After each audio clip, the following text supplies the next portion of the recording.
Story Time with Duane Moore. Guest, Kyle Erwin. Podcast, Episode 4. Hey, what's up, guys? Welcome to another episode of Story Time with Duane Moore. I have a fantastic guest here today for you guys. His name is Kyle. So, Kyle, please go ahead and introduce yourself. Yeah, thanks, Duane. Thanks for having me on here. This is really cool. First podcast I've ever done. My name is Kyle Erwin. I'm a pro boxer, live in Oceanside, California. Duane and I here, we met in about 2 years ago at the arena gym where we both train. But yeah, I'm a pro boxer. I'm a personal trainer. I work at two different gyms. One's called Sweat Dreams. It's more of like a CrossFit gym. One's called Carlsbad Kickboxing. I'm a boxing coach there. And so yeah, I have a wife. I have a daughter. She's about 17 months old now. And we are just living the dream up there in Oceanside near the beach. That's awesome. Let me see. Where are you from? Are you originally from Oceanside? I was born in San Antonio, Texas, and then I moved out here with my parents, obviously, when I was 3. So I've been in Oceanside and Vista area my whole life. I went to Rancho Buena Vista High School. After high school, I moved in, with my dad, a little more northeastern Oceanside. So I've been in Oceanside for the last about 7, 8 years or so. And then my wife and I now, we live in coastal Oceanside near the pier. Oh, wow. Yeah, whenever I look at your Instagram page, on the stories, I see you at the pier a lot. So I figured you're not too far from there. Always running. That's my run route. Yeah. I actually just got notified. I didn't even know there's such a thing, but I was the local legend on the Oceanside Strand, which is the boardwalk in Oceanside, for how many run attempts that I completed there. I didn't even know there was a thing. And then Strava notified me saying someone snatched my local legend title. So I gotta go get it back now.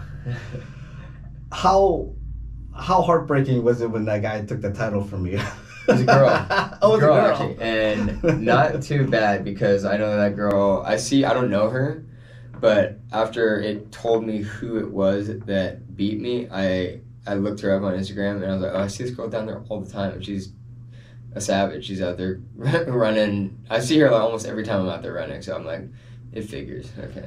I remember one time I looked at your Instagram stories and you had passed a gentleman and you're like, this guy is running like all day, for whatever the cause was. Right. And then 24 hours later, you passed him again.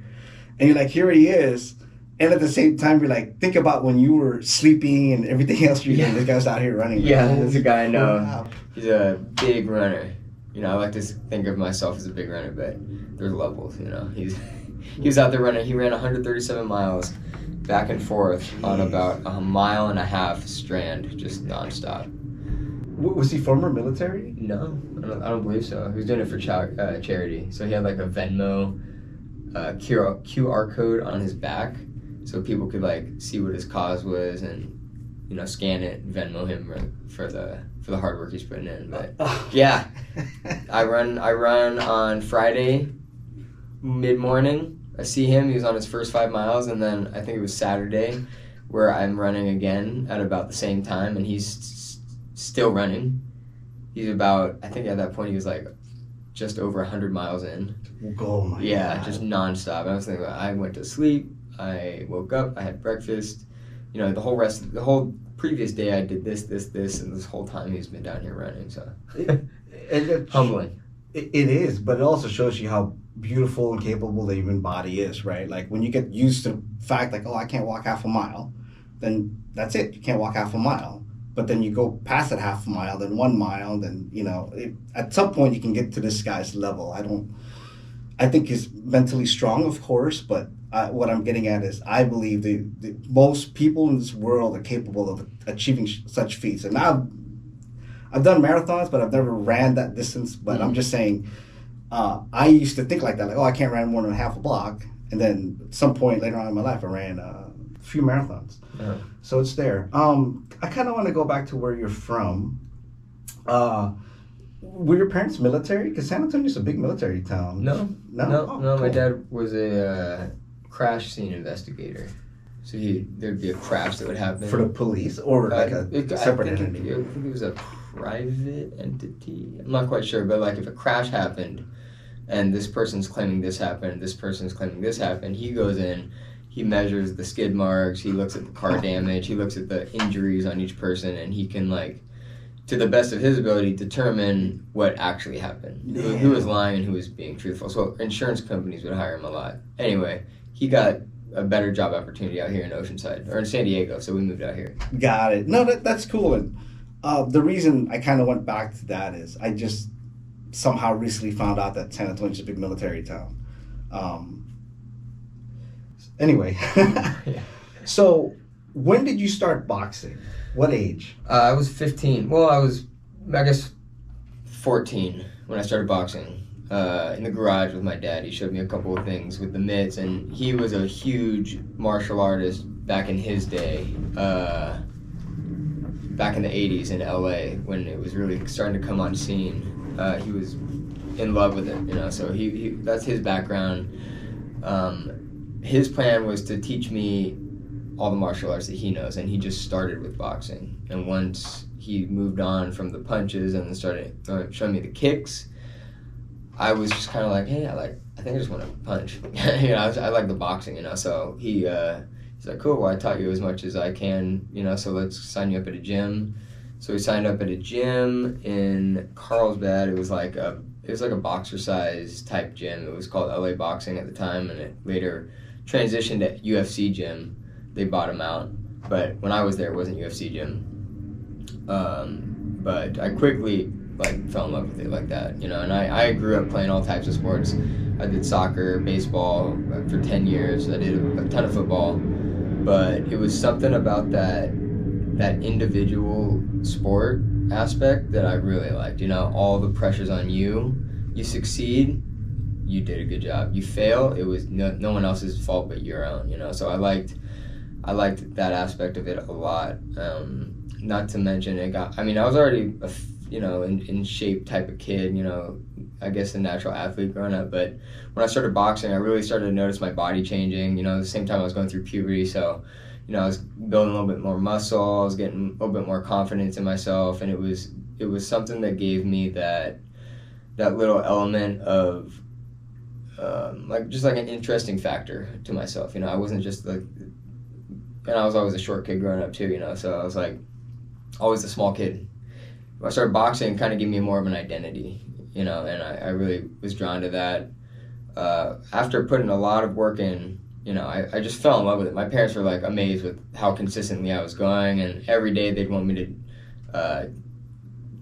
I'd want them to drop me off at the gym, you know, they'd pick me up like 2.5 hours later, and it was the same thing the next day, Were you, like, from the time that your dad showed you some mitt work, to the time that you got to this point where you're like, hey, can you please drop me off at the gym? How many months was that?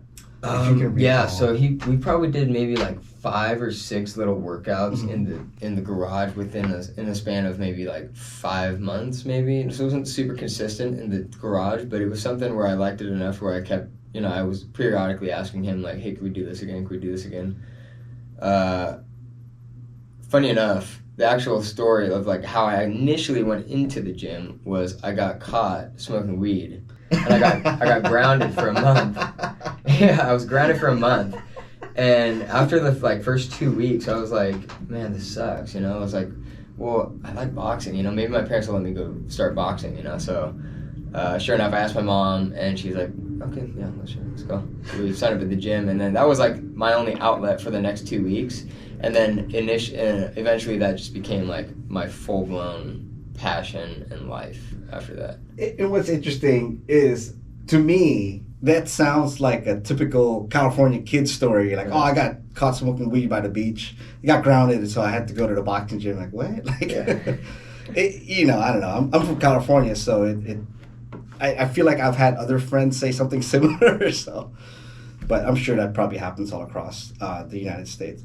So that's really interesting how when it started, it was pretty much instantaneous up to the point where when it was possible through, you know, for your family, you were going to the gym pretty consistently. So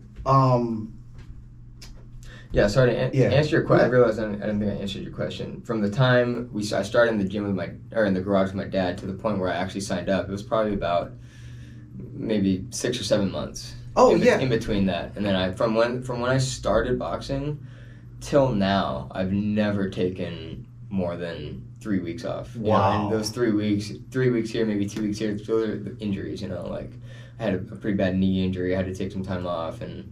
Pretty bad rib thing, so stuff like that. But I've never taken like a hiatus. You have no choice when you get injured. Like you literally have no choice.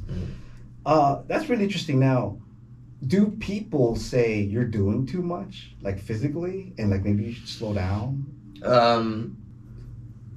Some, yeah. Sometimes, and even I'll catch myself, training a little bit too hard, and it's about at a certain point. When you're starting out, you're trying to build that discipline to work out more, to work out when you don't want to, and to keep your routine going. But as you start to progress and you get further down that line in that lifestyle, you have to have the discipline to cut back and like to rest when you need to. Oh, wow. And to notice when you're either being a bitch or when you actually need rest, So it's like sometimes... I have training in the morning and then a 5-mile run planned at night. And I go to training, I'm just absolutely worked. And for no reason, I should be able to finish that training session easily. And for some reason, it felt like a big chore. Then the discipline then comes into, okay, am I just being a bitch?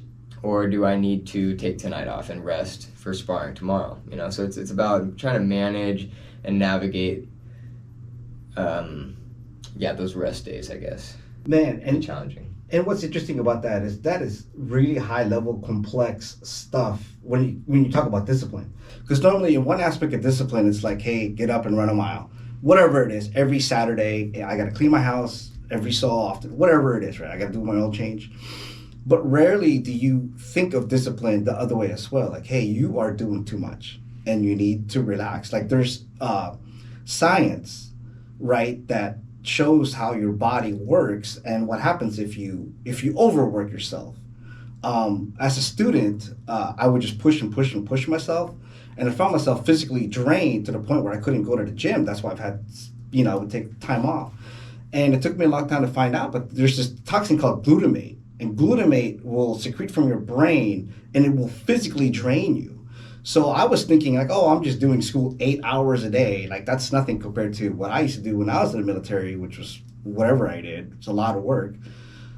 And I'm like, why am I being drained? So once I got to see that there's a science to why you get tired, even when you do a lot of thinking every day consistently, you do get to that point where you're like, hey, relax. Rest, otherwise you're not going to do well on that test tomorrow, even though you can push through it, right? So that's awesome, man, and that's really interesting that it goes both ways. We gotta go back to I don't know why I said Oxnard's in my mind, but to Oceanside. So fighting is, my understanding, or boxing, obviously there's a competition in it, right? But some communities are better in handling boxers than others. How did you feel the boxing community was in Oceanside?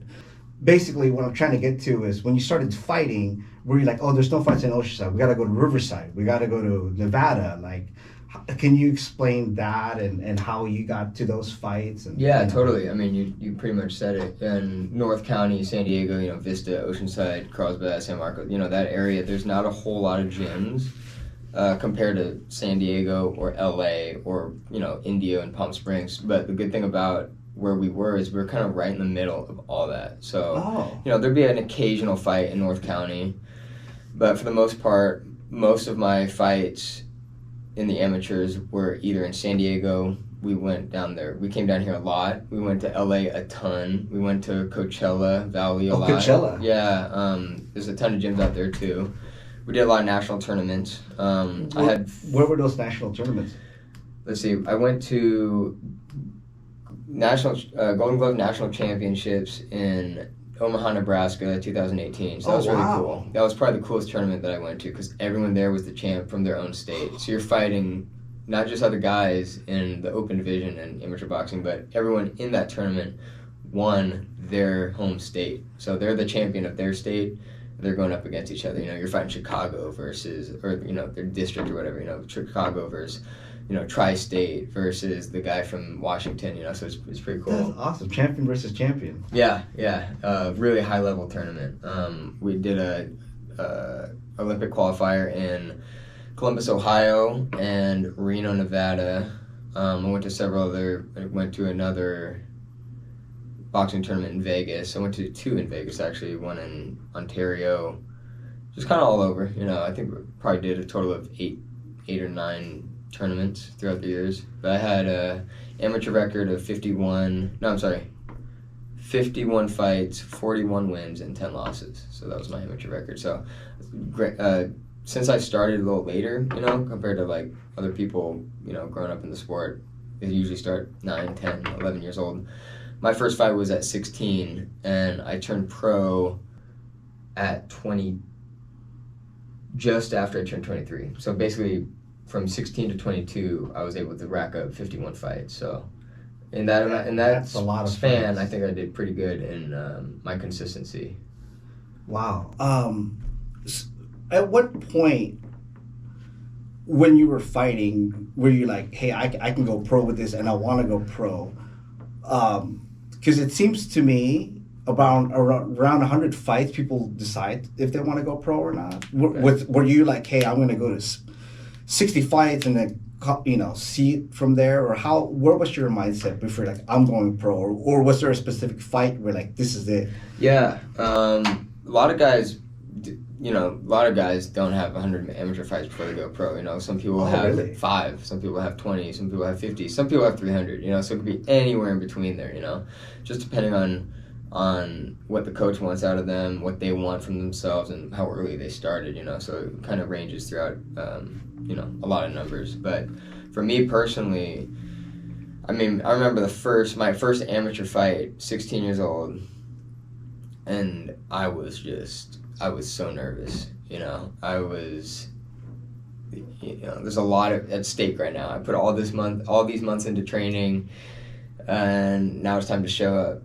Luckily, I went in there and I really outworked the kid. I got like a couple standing 8 counts. I won the fight, and I think from that moment, I was just like in love with boxing for sure. I was like, okay, this turned from something that like I was going to give it a try to a long-term thing, Awesome. I never had a long-term plan with it. I never had I'm going to turn pro after I hit 30 fights or anything like that. I think it was just kind of like a slow realization. Maybe around, 15 to 20 fights, I started thinking like, hey, like I maybe not yet, but in a year or 2, 3, I'll be for sure good enough to go pro, and that's where I see myself, because that was a big step in my life, and as far as my personal development, to become a pro athlete, and being a pro athlete was my childhood dream, and it seems so crazy to me. I never told anyone about it, it was just kind of something I always thought, but never, oh, what do you want to be when you grow up? I'd say some other answer, but really it was a pro athlete, but I didn't know it'd be boxing because I grew up playing soccer, baseball, football. Oh, wow. And, I'm vertically challenged, so I didn't think that was going to happen in any of those sports. Yeah. But once I found boxing and once I found my love for it and my potential in it, I realized, hey, like, I'm going to be a pro athlete, And then, so probably around like 20 fights or so, that was the direction I was heading in. I didn't have a plan of this number of fights, then I go pro, but that's what I was working towards for sure. And that's what's interesting to me, right? Because sometimes we feel like when a big life decision is made, there's like some sort of epiphany, but a lot of times it just takes, a period of time of like something to happen consistently, and it just gradually happens. And one day you're like, yes, I will, but it wasn't like maybe like in your case, like a specific fight, with exception of the amateurs, but that set you towards the kind of a great trajectory. Where was your first pro fight at? No, actually, before that question, when you decided to go pro, was your coach kind of saying, "Hey, you should go pro now"? Or like, "No, I want to do a few more fights," or were you like, "Coach, I want to go pro now"? And was there like pushback from anybody, including yourself, or was it kind of unanimous? Like, yeah, it's time. So I had two coaches at the time, father and son duo, and the father wanted me to go pro. The son wanted me to hold back a little bit, give him a little more experience. I felt at the time I was ready, and the father kind of gave me a couple nudges, and he ended up getting me my first pro fight. So there's a little pushback, a little kick in the butt to keep going, and let's get a start on this. But I got my first pro fight beginning of 2020, a week before COVID. Oh, wow! In TJ in Mexico. Yeah. So it was, in hindsight, super grateful that I got that pro fight before everything locked down, because I spent the next probably 9-10 months inactive, with everyone else. Instead of going into that pandemic thinking like, oh man, am I ever going to go pro? At least I had that one, so I was like, I did it. If anything, I got that one pro fight, I'll say this one thing about working out during the pandemic is that it became illegal, right, to go to the gym. So you'd go to a gym. I'm not going to say which gym I was going to, but you can kind of figure that out. And it's like, are we open? It's like, no, you can stay here if you want. No. Oh, yeah, exactly. And I'm like, why does it feel like the 30s when people are sneaking in alcohol? Like, I'm working out. It's crazy. It's a crazy time. So that's awesome that happened. Can you explain to me what your emotions were for that day? Like, take it from like the beginning, from the time you woke up to the time the fight happened, because I'd love to see maybe if you had a roller coaster of emotions. You're like, hey man, I'm ready to go. And totally. Also what fight number were you? Because I think that plays into like, oh, I'm first. Oh, I'm like the 8th fight of the night. Right. That did have an effect on this experience for sure. I was in Mexico and TJ at the Big Punch Arena. I'm sure a lot of you guys are familiar. And I was near the end, if not possibly the last fight, because I hadn't sold, but a lot of people were there supporting me. Nice. So obviously the venue didn't want to lose half their audience after I fought. Yeah. So they put me I think I was the last fight, and I fought around 12, around midnight. Midnight. Oh yeah, my God. But I mean, I was wired. Like I didn't go to sleep till like 4 in the morning that day, just or that night or whatever it was, because before the fight. No, I mean like I fought and then I was still up for like my adrenaline was just through the roof, and before the fight I was really nervous. It's like it's your first pro fight, you can't lose your first pro fight. So I had that pressure on me. I had a ton of people there supporting me, so they drove down from San Diego down to TJ to support me, so I didn't want to let them down. But I remember warming up in the back right next to my opponent, and he didn't speak English, and we kind of looked at each other and just kind of give each other a little fist bump. Oh, you guys were in the same locker room? Mutual respect, yeah. Well, this is like backstage right before they called like the walkout. Oh, got it. So I guess we weren't warming up, but I remember walking out to the ring and the bright lights, and from then it just felt like a dream, just like slow motion. It's just like seared in my brain, like the first, like you're kind of really antsy until that first punch lands on you, and then you're like, it kind of snaps you out of it for whatever reason. The nerves go away and you just kind of lock in and really start to focus on what you're doing. So after that happened, it was just slow motion, felt like a dream. I was in a flow state, and I ended up getting a second to third round TKO on him, and then half the audience or close to it was like my people, so the whole place erupted. Yeah, Kyle, go, yeah. So were they cheering your name during the fight? Probably. Yeah. There's a video where I in the moment I can't hear it, can't hear but it, yeah. Looking back, you can definitely hear it. But that was a absolutely surreal experience for sure. Oh man, it's something you're gonna remember for forever, really. What were your emotions after the fight? So like maybe take us from the time that the ref raises your hand all the way through when you fell asleep. How was that? I'm sure everyone was coming up to you and all that kind of stuff. Yeah, the promoter loved me because I brought all the people. I brought all those people out for him to charge for beers and whatnot. Yeah. So he came and shook my hand and he wanted me to come back. It's like, yeah, we'll see, hopefully, you know. But me and a ton of people went out for tacos that night, and it was just awesome, you know, like everyone there, and I'm relaxed at that point, you know, I can have fun and enjoy everything. So that was nice. But just looking around there, you know, we filled up like 3 or 3.5 tables of people in this like Mexican little, you know, taco stand area. And I was like, wow, like all these people, this isn't a quick trip, you know, like they came across the border, they got to go back over the border. It's like 1 o'clock at this point, one in the morning, you know. So everyone who came into my first fight out there, thank you guys. You made it so memorable. Much love to everybody. I remember all you guys. So you were definitely on cloud nine. Everything you've done was validated, all that hard work, and then you got these delicious tacos.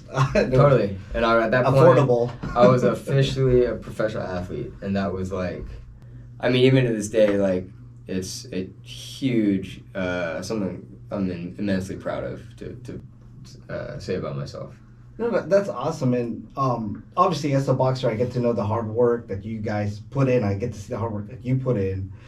And people just don't really truly see the behind the scenes, because what they see is what's on TV, and it's greatly edited and all that, but they don't see all the sacrifice. They don't see waking up and the, you know, at these times, I got to run at these times, all the BS meals, you know, they're not delicious, right? They don't see all that. And like she said in the beginning, this is a solitary sport for the most part, right? It's on you. Your coach is going to tell you, hey, you need to do this, and if you don't, what can they really do? You know what I mean? Right. So it's really on you. So that's awesome, man. From that fight, how long was it until? Oh no, there was COVID, so it's probably another year. I got a fight down my second fight was down in San Luis Rio, Colorado, in Mexico, just across the border from Yuma, Arizona. That was in October of the same year. So everything was kind of supposed to be shut down, but there was some loophole, you know, and the promoter threw a fight down there, and we knew the promoter somehow, so we got a fight down there. And then the following... How was the turnout for that? I'm sure, was there It was pretty big, because, you know, everything's shut down, so everyone's scrounging for a fight, and this place threw it on. There was probably like 20 fights that night. Oh, damn. Yeah, a big fight night for the little town, you know. So I had that fight. My third and fourth fight were like back-to-back months, and I think it was April and May of 2021. So I locked in about 4 fights in just over a year, so it's pretty good. Considering COVID had happened. Yeah, that's awesome. I mean, that's basically fighting every 2-3 months, depending on how it worked out. Yeah. So, at what point in your career did you know that you wanted to continue fighting? Because, as I mentioned kind of earlier while we were setting up, some people just were like, "Hey, I'm done. I got my 2 fights. That's all I wanted, or whatever." But obviously, you're in it for the long haul. Was there any point, or do we kind of just go back to when you first started fighting? Like, yes, I love this. Right. I mean that. Yeah, exactly. I love it. You know, this is what I love to do. It's my passion. Gives me huge fulfillment. So I'm pretty much doing it until I don't love it anymore. You know, I am trying to become a firefighter. Oh, really? Yeah. So I've done, you know, a lot of my prerequisites already, you know, a couple years ago, just to have in my back pocket when it's time to pull out and start applying. So I am applying around, you know, because I'm, you know, like 13 fights deep, and it would financially help my family and I to have a little bit more income coming in, you know, at this point. I know that it would be really hard to be a firefighter and a boxer, especially professional, training for fights, but I know if anyone could do it, I could do it. So that's kind of my overarching goal. But as far as my fights, I just take it one fight at a time. I just got to win the next one to get to the one after that. But yeah, boxing is something that I wake up every day and it feels like I got this mountain to climb. You know, I get up, I know how my day's structured. It's structured around my training. I structure my work around my training. Luckily, as a trainer, I have the luxury to do that. The flexibility. Right, flexibility is huge. But yeah, I wake up in the morning, I know what I have to do. I got sparring at 10 or 11. I gotta strength and conditioning session in the afternoon, or maybe a 5 or 6 mile run, and everything outside of that is just kind of secondary to my main focus, which is training. So it's the way I've been living my life for the last 13 years now. And see, that's the thing, right? Like we pull back the curtain. That is a boxer's every day. Every day, right? Like when you watch these training camps, they edit things out that they don't want the other camp to see, and it's edited in a way to entertain you. But like they're not gonna say, hey, this guy woke up at this time and he's done this for 6 months. Like, well, I'm not gonna watch that. Right. So and that's awesome. Thanks for sharing that, right? Because people just don't know that, and I didn't start to know that about the professional boxers in the gym until I started to hang around there much more than I can. Right. Yeah. There is no off season. There is no off season. Yeah. If you're really high up there in the ranks, and you maybe could have the luxury to go in and out of training camps, where you're out of shape and you have 3.5-4 months to get back into shape. When you get that big a notice, that's great. But at the point where I'm at, and probably most of professional boxers are at, you don't have that luxury, and it's not even necessarily a bad thing to have to do it, because I think, pretty sure all professional boxers love training. We'd all be doing this even if we weren't getting paid for it, even if we weren't fighting, we'd still be training of some type. So, for me, there's no off season. I'm training twice a day, pretty much every day. Take one day off. Diet's got to be clean. All the time. All the time. You get that one cheat meal here and there. What's your outside cheat of meal? camp. It varies. Okay. Yeah, it varies. Sometimes in and out. Sometimes some pizza. Sometimes like just some French toast in the morning. But that's like some people's normal diet. Exactly. Yeah, I have that maybe once a week. And when I got a fight coming up, goodbye. That ain't happening at all.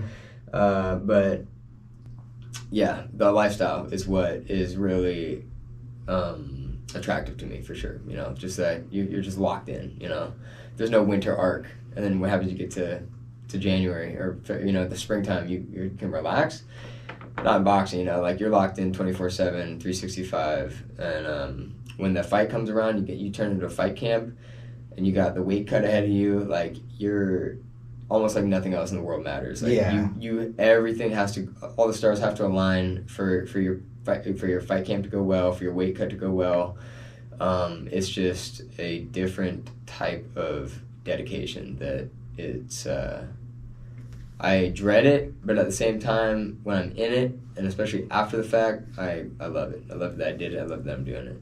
I can see where you're coming from. And for the people out there that don't know a lot about boxing, the first round is the scale.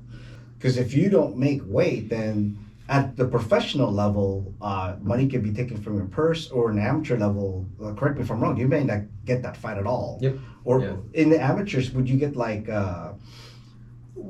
if you come in 1 pound over, do they give you like in the amateurs an hour to cut and come back? Yeah. Or they're like, hey, you're done? It happened to me one time in my 51 fights that I missed weight. I was over like 0.6 pounds or something like that. Damn. So I had 2 hours to go okay. lose it. And luckily it was in the summertime in LA, so I just threw on a sauna suit, ran around a park for a little bit and cut the weight.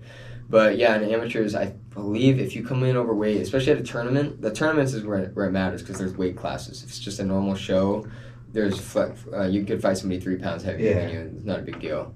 But this is at a tournament. So at a tournament, I believe that you would not be able to fight. I think you would just basically forfeit. I think like a walk it. Yeah, walk on. Yeah.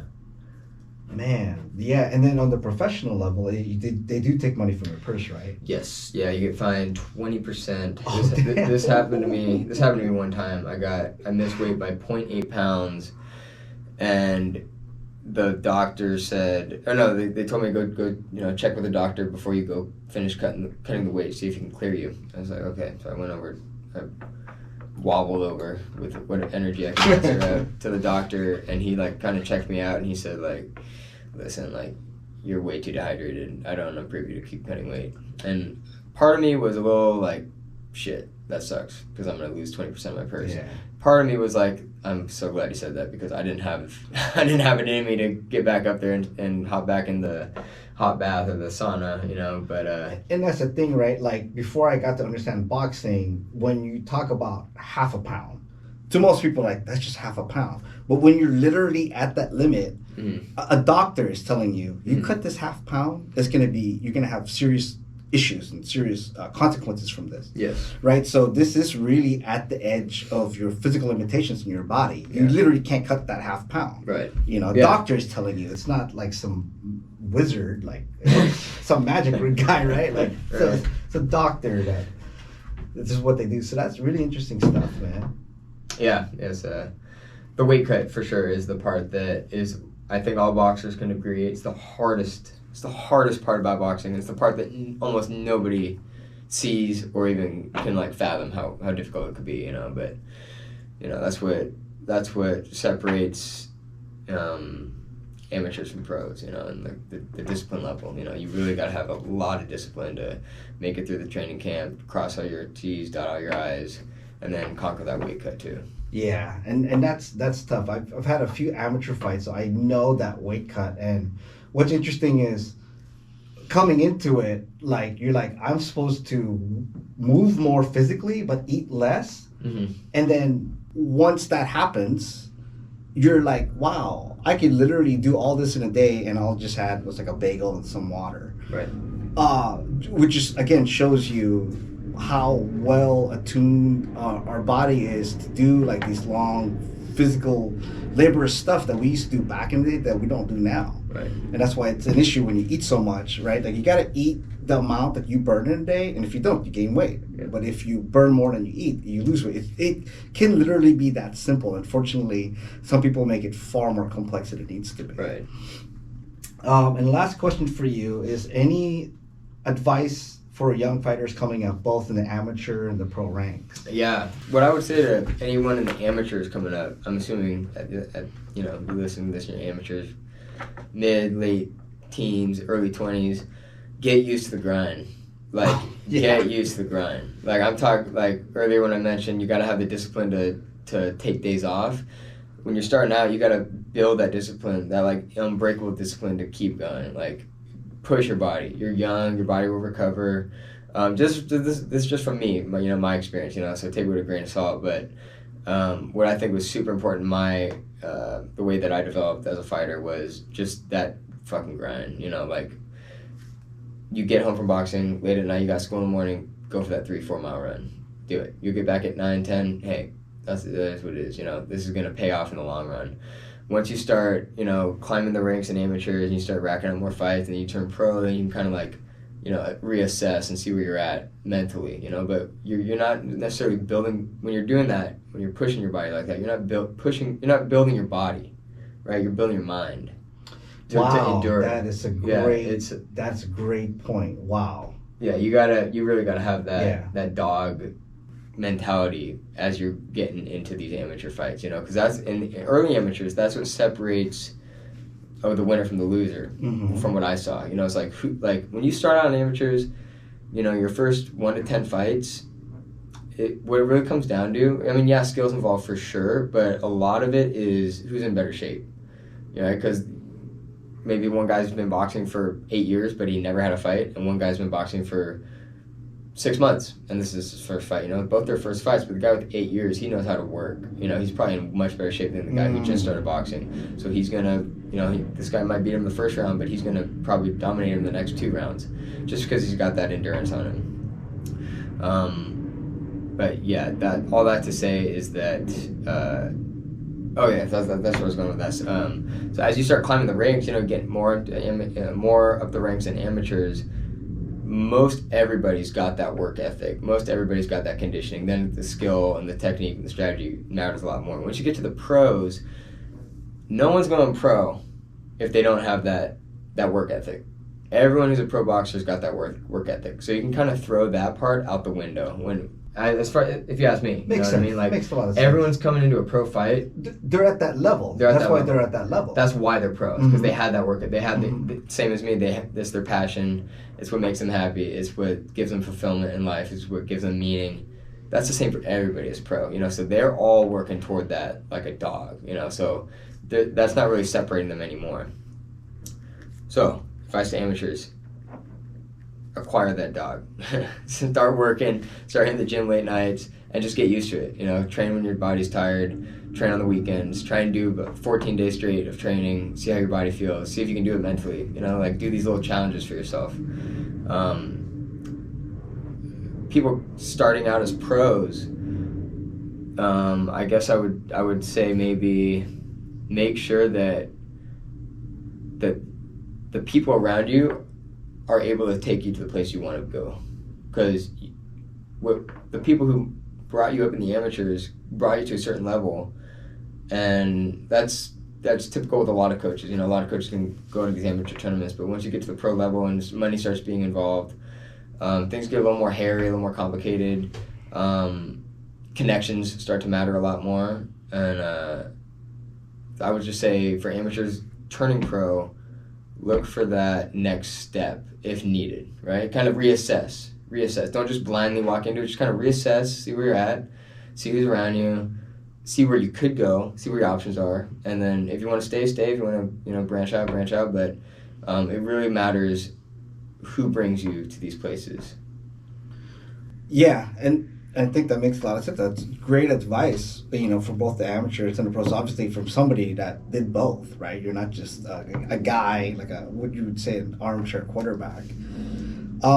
Great advice. Actually, I did just come up with one last question. I thought of this driving in, and as a Navy veteran, I have a few friends that are officers, and kind of the running joke with those guys is like admiral or bust, meaning they're trying to make admiral, and if they can't make it, then they're out, right? So in the boxing world, I kind of thought of world champion or bust.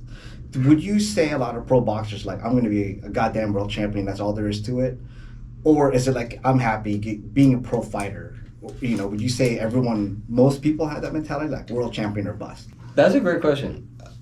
Obviously, you run into tons of different people. Everyone's got their own, outlook for themselves. I've heard both, but I mean, for me, at least, looking to that world champion stage, that's like down the line, like I said earlier, I'm looking at the next fight. Yeah. I can't get to that stage if I look past this next fight. You can't look past your opponent. Yeah, look what you can control, that's right in front of you, and then, reassess after that and go from there. No, that's great, man. That's awesome. Well, thank you so much for being on the show. First podcast, guys, ever. Duane, thank you, bro. It's been an honor. And thank you, and I'm sure he's going to do more. So with that being said, if you like what you see, hit that subscribe button. I was initially kind of hesitant about continuing to do this, but I'm going to continue to do it. A lot of great stories out there, just like, you heard right here. So anyway, all right, guys, peace and take care.